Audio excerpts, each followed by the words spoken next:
एक बार जल्दी से आप इन्फोसिस दिखा दीजिए, इन्फोसिस का रिएक्शन किस तरह का है। कल एडीआर इनका 4% नीचे गिर के बंद हुआ था नंबर्स के बाद। हालांकि मुनाफे का नंबर, रेवेन्यू का नंबर अच्छा है, बाजार अनुमान से बेटर है, लेकिन guidance in line with expectation है, और उसके साथ साथ इनके जो मार्जिन की पिक्चर है वो थोड़ी सी वीक नजर आ रही है। 2% के आसपास की गिरावट है। 1199 का लो स्टॉक ने टच किया है 1200 रुपये पर खुलने के बाद, यानी कि जहां खुला वहीं पे ओपन लो कह सकते हैं कि आप बना। उसके बाद 1223 रुपये 90 पैसे तक भी गया था। अभी 1213 के आसपास ये स्टॉक ट्रेड करता हुआ दिख रहा है। तपन सर, वीएलए मैम तो कह रही कि नीचे मिले तो 1100 के आसपास खरीदें। इन नंबर्स के बाद इन्फोसिस और आईटी पैक पर आपका क्या व्यू है, क्योंकि जो चार बड़ी दिग्गज कंपनियां हैं उनके नंबर्स हमारे सामने आ चुके हैं। नहीं, अभी अभी तो मेरा व्यू नेगेटिव है कि दूर ही रहे। कहीं ना कहीं जब तक रिजल्ट में स्टेबिलिटी ना है, जब तक हमें पता नहीं चले कि इनका आगे जाके किस तरह से रुख रहेगा, किस तरह से प्रोडक्ट डेवलपमेंट होगी, किस तरह से मार्जिन इंप्रूवमेंट होगा, क्या स्ट्रेटेजी रहेगी, क्योंकि labour, sorry not labour but workforce भी अगर आप देखें तो किस तरह से आगे, क्योंकि हैवी वर्कफोर्स है, बहुत सारी क्लैरिटी चाहिए मैनेजमेंट पॉइंट ऑफ व्यू। और मैनेजमेंट मुझे क्लूलेस लग रहा है। कोई भी मैनेजमेंट ऐसा ऐसा दिख नहीं रहा है कि कह के कि यहाँ से हम लोग का ग्रोथ अच्छा होगा। तो ऐसे में हम क्यों उस पर बैट करें? सो बेटर है दूर रहिए। जैसे हमने बहुत सारे बाकी सेक्टर्स की बात करी, वहाँ अपॉर्चुनिटी ज़्यादा है। तो मेरे एंड से तो यहाँ से दूर ही रहने का वो ही रहेगा कि राय रहेगी कि दूर रहिए जब तक क्लैरिटी है। और मुझे लग रहा है कि अभी भी 1 साल तक मुझे नहीं लगता है कि 3-4 क्वार्टर क्लैरिटी इतनी जल्दी आ सके, क्योंकि ये जो बदलाव है बहुत बड़ा बदलाव है और इसका इम्पैक्ट भी थोड़ा लंबा रहेगा। ठीक है, एक बार अदानी एनर्जी दिखाइए। 3% के आसपास की गिरावट यहाँ पर भी दिख रही है। 6% के आसपास इनका मुनाफा बढ़कर आया है। 1314 रुपये का लो टच किया था स्टॉक ने, और अभी आप देखेंगे 1320 1322 के आसपास ये स्टॉक का ट्रेड करता हुआ दिख रहा है। मार्जिन श्रिंक होकर आए हैं। बिड्डा में भी हमने थोड़ी सी गिरावट देखी है, भले ही रेवेन्यू और मुनाफा दोनों बड़े हैं। स्टॉक नेगेटिवली रिएक्ट कर रहा है 3% के आसपास। वीएलए मैम, अदानी ग्रुप के स्टॉक्स में बहुत अच्छा रनअप हो चुका है, और अदानी एनर्जी अब 3% के आसपास की गिरावट पर मिल रहा है। तो जिनके पास हैं उनके लिए भी राय दीजिए, और जो फ्रेश खरीदना चाहते हैं, जिन्होंने हाल की रैली मिस कर दी है, वो कैसे अप्रोच करें। Okay, so those who are already in, you got to maintain a stop loss at trailing stop loss या profit booking, जो भी आपको बोलना है इसको 1250 का, क्योंकि जो टारगेट देखे थे वो आ चुके हैं, सेकेंड लेयर टारगेट भी आ गए हैं। तो फिलहाल के लिए खरीदारी तो करनी है, और आपका पोजीशन छोड़नी सिर्फ तब है जब ये इंपॉर्टेंट सपोर्ट है, इमीडिएट, बहुत बहुत नजदीक का सपोर्ट है। ये टूटेगा तो फिर यहाँ पर शायद से हमको 1050 वापस मिले, and that could be the fresh entry point. तो अभी के लिए जो है 1250 का स्टॉप ट्रेलिंग मेंटेन करें, और जो खरीदारी का व्यू बना रहे हैं 1050 का प्राइस अलर्ट लगा के रखिएगा। जब आए तब खरीद सकते हैं। उस समय आपका स्टॉप लॉस आपको मेंटेन करना होगा 950, and target will start from ranging from 1350 and up to 1500। उसके बाद के ये शॉर्ट टर्म टारगेट्स रहेंगे। ठीक है। तपन सर, महिंद्रा लॉजिस्टिक्स के नंबर्स आए थे, घाटे से ये कंपनी मुनाफे में आई, उसके बावजूद भी आप देखिए इसके नंबर्स दिखा दिए एक बार। घाटे के मुकाबले इसका मुनाफा आया, रेवेन्यू भी बढ़कर आया, अबिडा में भी जंप है, मार्जिन्स भी इंप्रूव हुए हैं 1.3%, लेकिन उसके बावजूद स्टॉक आप देखिए 4.5% नेगेटिवली रिएक्ट करता हुआ दिख रहा है। सर, नंबर्स में कुछ ऐसा खास जिस वजह से ये स्टॉक नेगेटिवली रिएक्ट कर रहा है, बावजूद इसके कि एक टर्न अराउंड है। ये देखिए, स्टॉक ऑलरेडी भाग भी चुका है। If I can see no 340 के आसपास, 330 के से ऑलमोस्ट 430 के आसपास ऑलरेडी भाग चुका है। तो काफी हद तक जो भी चीजें थी वो डिस्काउंट हो चुकी है। और अगर हम लोग रिजल्ट की बात करें तो ऑफकोर्स ये रिजल्ट अच्छा आने वाला है, वो कहीं ना कहीं मार्केट को पता था। अगर आगे, लेकिन इसका कुछ जो नेगेटिव पॉइंट्स है कि इनका आरओई काफी वीक है, ऑलमोस्ट 2.8%। मार्जिन थोड़ा ऑन अ लोअर साइड है। प्लस कहते हैं ना, लॉजिस्टिक डिपार्टमेंट अभी भी थोड़ा ये strait of Hormuz and all that की वजह से भी थोड़ा इशू फेस कर रहा है। और हाई कंपटीशन काफी है। और अर्निंग्स वोलेटिलिटी जिस तरह से पिछले कुछ क्वार्टर में आई, तो ये क्या होता है कि जब आप प्रॉफिट में आते हो और तुरंत ही जब स्टॉक भागता है तो कहीं ना कहीं प्रॉफिट बुकिंग पे आती है। आई थिंक वही एक तरह की बुकिंग है। एंड ओवरऑल लेकिन आगे जाके अगर मार्जिन एक्सपेंशन होता है, डबल डिजिट में जाता है, और रेवेन्यू अगर डबल डिजिट में होता है, तो I think things will be better. At this level में लेवल पे बाय करने की राय नहीं होगी। आई थिंक थोड़ा नीचे आने दो, स्टेबल होने दो। आई थिंक इंप्रूवमेंट आ रहा है, but we have to see quarter quarter improvement रहना चाहिए। सो ऑलरेडी भाग चुका है, इसलिए अब इस लेवल पे ना होगी। ठीक है, ओके। हिमाद्री स्पेशलिटी देखिए बीएलए मैम, इनके भी नंबर्स आए हैं कल बाजार बंद होने के बाद, और नंबर्स में आप देख रहे हैं तो मुनाफा इनका 29% ग्रो किया, 13.5% रेवेन्यू बढ़ा, बिड्डा में भी जंप है, मार्जिन्स में हल्का प्रेशर है, लेकिन स्टॉक आप देखेंगे ना अच्छा रिएक्ट कर रहा है पॉजिटिवली, अच्छे वॉल्यूम्स के साथ बाइंग इंटरेस्ट दिख रहा है। 64 लाख शेयरों का वॉल्यूम हो चुका है, 8.5% की मजबूती है हिमाद्री स्पेशलिटी के शेयर में। मैम ये मुनाफा वसूली का मौका है या फिर ये स्टॉक बड़ी तेज़ी के लिए तैयार हो रहा है? बड़ी तेजी कंटिन्यू करने के लिए तैयार हो रहा है। वैसे तो एक अच्छी खासी तेजी हो गई है, एंड इट्स अ डिस्क्लोजर कि इसी हफ्ते आई थिंक इसी हफ्ते मंडे या ट्यूसडे के सेशन में दूसरे किसी प्लेटफॉर्म पर ये रिकमेंडेशन डिस्कशन में आया था, तो रिकमेंड कर दिया था कि इसमें बाय करना चाहिए। एंड सिंस देन उस समय मेरे ख्याल से ये 500 490 510 समथिंग था, और उसके बाद से अभी हम देख रहे हैं तो ये मतलब मैंने भी इसको ट्रैक नहीं किया था उसके बाद कि क्योंकि अच्छा मूवमेंट मेरे लिए मुझे लग रहा था कि 600 650 के टारगेट है मिनिमम आएंगे, तो अभी भी 580 का हाई बना है। It is yet to start. I mean जो इसको रियल ग्रोथ है, जो इसकी रियल पोटेंशियल है, उसके लिए इसको अभी तो ये शुरू हुआ, it just got started. I mean it is not yet to start, it just got started. तो अब भी अगर आप इसमें हैं पहली बात तो आप होल्ड कर सकते हैं। दूसरा, अगर आपको लग रहा है कि हमसे ये मिस हो गया तो आपको दोबारा एंट्री कर ले, if you are comfortable with this तो आप कर सकते हो, क्योंकि अभी पिछले 2-3 दिन में लगभग 17% अप जा चुका है। सो आपको अपना स्टॉप लॉस बहुत ही केयरफुली और छोटा रखना पड़ेगा। एक्सपोजर आप जितना आप एक स्टॉक में रखते हैं चाहे तो रख सकते हैं। तो करंट प्राइस इज लाइक 580। अगर आप यहाँ पे खरीद रहे हैं तो कल का closing price should be the minimum stop loss Sudeep ji, जो कि 535 है। और यहाँ से अब 600 का टारगेट आपके लिए वायबल होगा नहीं, तो आप 610 से लेकर के 650 एंड देन 700 ये टारगेट के लिए आप इसको होल्ड करके बाय करके भी जा सकते हैं। फर्दर जो लोग हैं ट्रेड में अगर, तो आप लोग प्लीज इसको अभी होल्ड करके जा सकते हैं, इसमें कोई भी अभी प्रॉब्लम नहीं है। इनफैक्ट आपको मैंने नारायणा हृदयालय किम्स ये सब स्टॉक ठीक है, इन सब की बातचीत की ही है पहले। अभी आप ये एक ऐसा स्टॉक है जो कि थोड़ा सा अनटच्ड जैसा था, अब इस मूवमेंट में इसका नंबर है, तो प्लीज अगर आप कंफर्टेबल हो बाय भी कर सकते हैं, होल्ड भी कर सकते हैं। अभी और टारगेट आएंगे। ठीक है, ओके। तो तेज़ी और कंटिन्यू होती हुई दिख सकती है। फंडामेंटली तपन सर, मुझे एक चीज़ आपसे जाननी है कि वैसे देखा जाए ना तो एमआरपीएल, चेन्नई पेट्रो क्या आपकी उस बाइंग लिस्ट में शामिल होते हैं जहां आप कह रहे हैं कि सेलेक्टिवली बाय करना चाहिए? और मेरा सवाल दरअसल ये है आपसे कि ये रिफाइनिंग प्लेस हैं सर, कच्चा तेल ऊपर जाता है तो इनके लिए भी नेगेटिव होता है, यानी कि प्रॉब्लम की बात होती है, लेकिन जब जब कच्चा तेल ऊपर जाता है ये एमआरपीएल और चेन्नई पेट्रो ऊपर की तरफ मूव करते हैं। आईओसी, बीपीसीएल, एचपीसीएल में हम गिरावट देखते हैं, ओएमसीज पे प्रेशर आता है, इनका रॉ मटेरियल प्राइस बढ़ता है।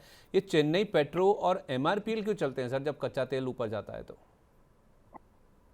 देखिए वो ये कि रिफाइनरी के नॉर्मली ऑफ कोर्स ना उनको प्रॉफिटेबिलिटी होती है जब भी कच्चा तेल ऊपर जाता है, लेकिन यहाँ मैं एक चीज बोलना चाहता हूँ कि क्योंकि कच्चा तेल हमें पता है कि कभी भी चेंज हो सकता है। अगर स्ट्रेट ऑफ हॉर्मुज़ की कल बात आ गई कि भाई ओपन हो रहा है तो सडनली कच्चा तेल नीचे गिर जाएगा, 95 के आसपास चला जाएगा या 90 के आसपास चला जाएगा, तो इनमें वापस रिवर्सल आ जाता है।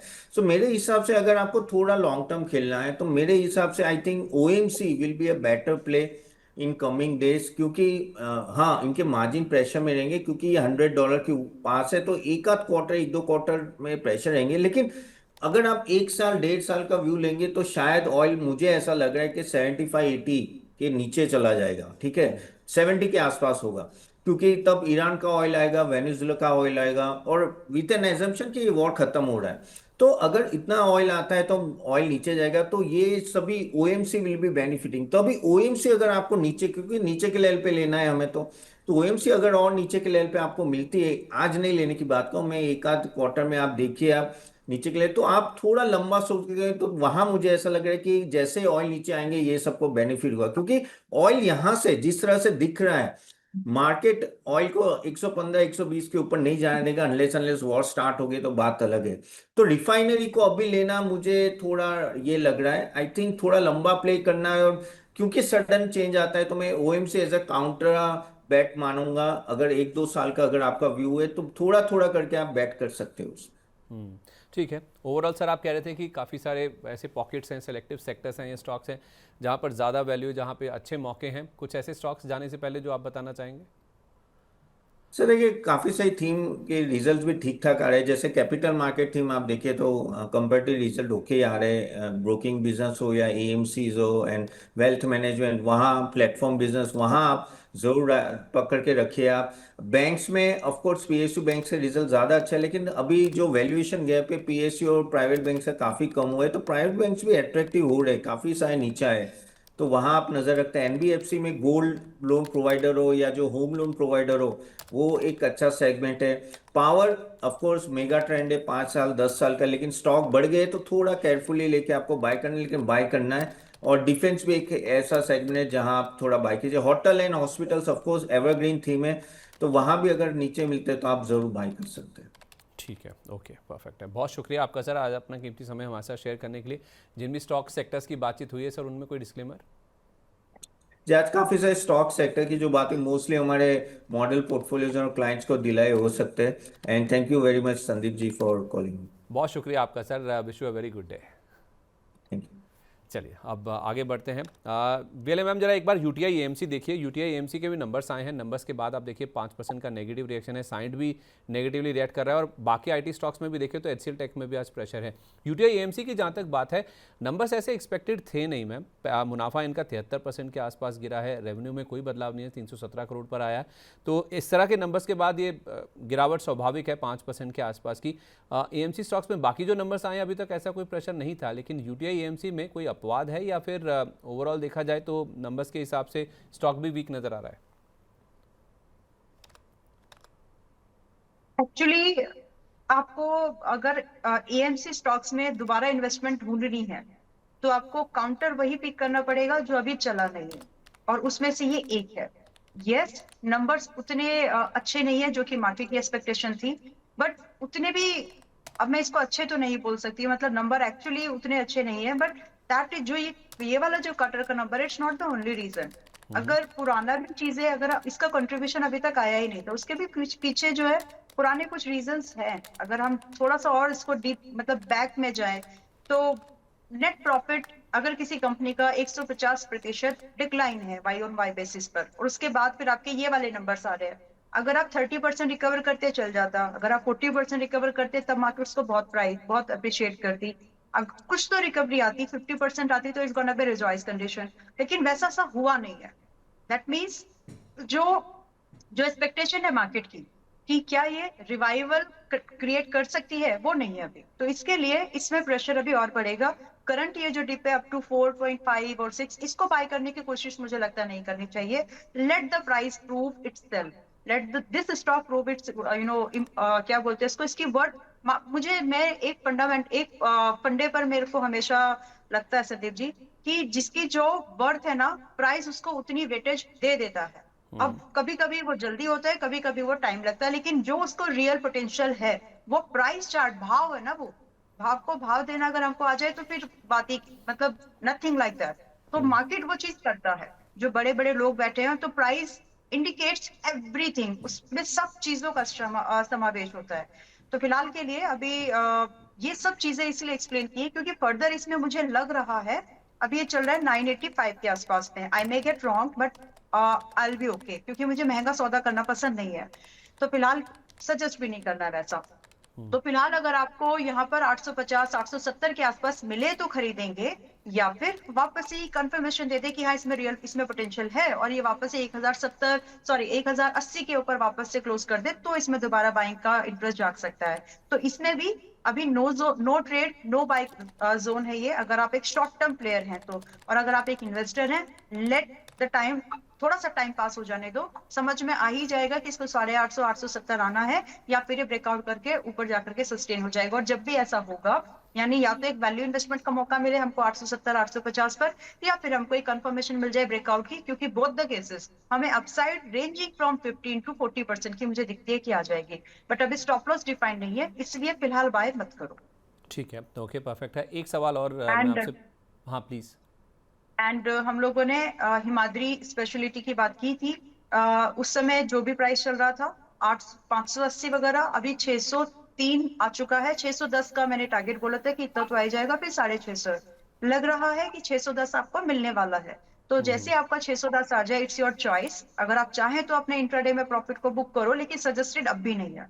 It gonna be above my first target, वो भी 25-28% का फर्स्ट टारगेट है, बट मैं अभी भी वीक नहीं हूँ वहां पर। आई मीन अभी भी वीकनेस को देख नहीं पा रही हूँ वहां पर। तो आपकी मर्जी है, अगर आप कंफर्टेबल हो इतने प्रॉफिट से तो बुक करिएगा, लेकिन if you can manage to hold in some quality, cherry picking के मौके है नहीं, बहुत सारी चेरीज है नहीं इस मार्केट में फिलहाल, तो जहां है वहां पर उसको पकड़ के बैठो फिलहाल के लिए। हैविंग सेड दिस, आपको बैंक निफ्टी का जो पुट दिया था 24,300, 24,300, 340 का 340 का पहला टारगेट इसका आ गया है। चलिए, बहुत मुबारक हो आपको मैम। जैसा आपने कहा था वैसा हुआ भी है मार्केट में। इस बीच में निफ्टी एक बार दिखा दीजिए। मैं आपसे ये जानना चाह रहा था, मेरी नज़र थी भी मार्केट के ऊपर 24,050 एक इंपॉर्टेंट सपोर्ट लेवल था। आप 24,100 की बात करी थी कल परसों, 24,050 नंबर आया था सामने इंपॉर्टेंट सपोर्ट के रूप में। वो इंपॉर्टेंट सपोर्ट भी टूट गया है मैम। तो क्या हम बड़ी गिरावट की ओर बढ़ रहे हैं आज के लिए जैसे जैसे दिन प्रोग्रेस करेगा? बड़ी गिरावट की भी एक लिमिट है, 7 to 12%। इतनी भी बड़ी नहीं हो जाएगी कि मतलब परेशान हो जाएं हम, लेकिन यहाँ से मान लीजिए जिस पॉइंट से मैं ये असेसमेंट कर रही हूँ कि अगर गिरे तो कहाँ तक गिर सकते हैं, तो वो भी बहुत ज्यादा है नहीं। 24,200 से अगर आप देखेंगे तो आपका मैक्सिमम 12% बैठता है लगभग 21,500 के आसपास। थोड़ा सा ग्रेस पीरियड, ग्रेस पॉइंट मुझे दे देना, 500 पॉइंट ऊपर नीचे, लेकिन मैक्सिमम जो है मुझे लगता है कि 21,500 के आसपास आपका मैक्सिमम डिक्लाइन है। और अगर आप एक वेल प्लान तरीके से काम करना चाहते हो तो सेल और राइज के ट्रेड ढूंढ सकते हैं आप, लेकिन जैसे ही आपके टारगेट जो आप सेट कर रहे हैं, आपके टारगेट सेटिंग पर आपका स्टॉप लॉस बहुत ही प्रिफर मतलब नॉन नेगोशिएबल रखना उसको। तो फिलहाल के लिए अगर आप सेल के ट्रेड प्लान कर रहे हैं, स्टॉप लॉस डिफाइंड हो चुका है, विच इज 24,400 का स्टॉप लॉस है। और इसके लिए आपको जो टारगेट है डाउन साइड में, अब आप चाहें तो नोट डाउन कर सकते हैं। तब भी बोला था 23,900 पहला टारगेट है, अभी 24,000 आए हैं, अभी 100 पॉइंट और दूर है मोटा मोटा। उसके बाद 23,900 it's a checking point, check point होता है ना कि इसके बाहर आप जा सकते कि नहीं जा सकते। तो 24,300, आई बेग योर पार्डन, 23,900 वैसा भाव है। अगर ये 23,900 आज टूटा तो फिर आप अगले हफ्ते की तैयारी में डाउन साइड के ट्रेड्स को हेज करके, मई की तैयारी में सॉरी, आप डाउन साइड के ट्रेड्स को व्यू बना करके आप बेच सकते हैं।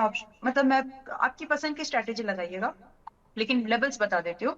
जो मुझे लगता है कि जो गैप था पहले वो गैप फिल होगा, उस गैप के लिए आपको 23,500 के पास आना है, फिर वो गैप फिल होगा जहां पर आपको 22,800, और फिर बुरी वाली कंडीशन का भाव जो है 21,500 की तरफ जा सकता है। बट ये बहुत डरे हुए टारगेट्स है। डरे हुए का मतलब जब मार्केट में फियर पॉइंट बहुत आगे लेवल पे बढ़ जाए। और फियर पॉइंट मुझे क्या समझ में आ रहा है कि जो भाषा इंडियन एंड चाइनीज को लेकर के यूज की गई, दैट वन मतलब वो बहुत ही खराब थी, वेरी डिसअपॉइंटिंग। और दूसरा, जो ये ऑन द स्पॉट अगर कोई दिख रहा है तो शूट कर दो, ये वाले जो दोनों अप्रोच हैं बहुत खराब दिख रहे हैं। तो इसी को मार्केट पसंद नहीं कर रही है और नहीं करेगी भी, और उसका प्रेशर आपको प्राइस में दिखने वाला है। ये जो दो बातें एक साथ हुई है ना Sandeep ji, back to back हुई है, मतलब एक तरफ आपने स्टेटमेंट दिया, एक तरफ आपने उन दोनों उस कंट्री को जिसको आप बहुत ही क्लोज या फ्रेंड वगैरह मानते हो, तो सीक्वेंस ऑफ इवेंट समझने की क्यों हम कोशिश ना करें, हमको करना चाहिए। आपने प्रेफरेंस दी, मतलब समझने की जरूरत है, आपने प्रेफरेंस दी पाकिस्तान को over India, right, negotiation platform के लिए। उसके बाद उसके कुछ ही दिन बाद फिर आपके ये स्टेटमेंट्स आ रहे हैं। तो ये आपकी अप्रोच कैसी है टुवर्ड्स आवर ग्रोथ, या हमसे कंट्रीब्यूशन में क्या आपकी अप्रोच है, वो दिखाती है। मतलब I don't feel good to say this, but उनका रवैया जो है ना अपने लिए वो नागुजार, नाशुमार कुछ तो भी बोलते हैं ना, अच्छा नहीं है। और मार्केट इसको पसंद नहीं करेगी। और जब आप ये करते हैं तो आप एक सेटिंग, एक प्रेफरेंस सेटिंग कर देते हैं कि ठीक है, जब बाकी जो छोटे छोटे लोग भी होते हैं या छोटी छोटी कंट्रीज जो बाकी भी आपकी इमेज को खराब करने का, सीधी भाषा में स्कैम 1992 में जब हम लोगों ने वो मूवी देखी, तो किसी का नाम नहीं खराब कर सकते तो उसका, किसी का काम नहीं खराब कर सकते तो नाम खराब करो। तो वैसी जो कंडीशन ये क्रिएट हो रही है ना भारत के लिए, मैं बोल रही हूँ ये अच्छी बात नहीं है। मतलब इमेज को डेंट करने की कोशिश है। अब हम बैकबाइट, अगर हम फायर फाइटिंग करना शुरू करें तो बहुत सारी चीजें आ जाएंगी, और मार्केट उसको पसंद नहीं कर रही है, इसीलिए डिक्लाइन आएगा ये। बाकी न्यूक्लियर वॉर वगैरह वो बात की बातें हैं, बट जो अप्रोच है ना from a very developing country जहां से हम लोग अच्छे रिलेशन रखते थे, जब वहां से ये बात आती है तो आपकी साख पर, आपके गुडविल पर, आपकी इमेज पर ये एक नेगेटिव इम्पैक्ट डालता है। एंड मार्केट, लिटरली बोल रही हूँ, किसी को पसंद नहीं है ये बात कि आपको कोई ऐसे कैसे बोल सकता है। अब उसका रिवेंज अब जो होगा फ्यूचर में होगा, लेकिन from the prospective of investor ये खराब बात है। इन्वेस्टर प्रोस्पेक्ट से, ये इंटरनेशनल इन्वेस्टमेंट प्रोस्पेक्ट से ये बुरी बात है।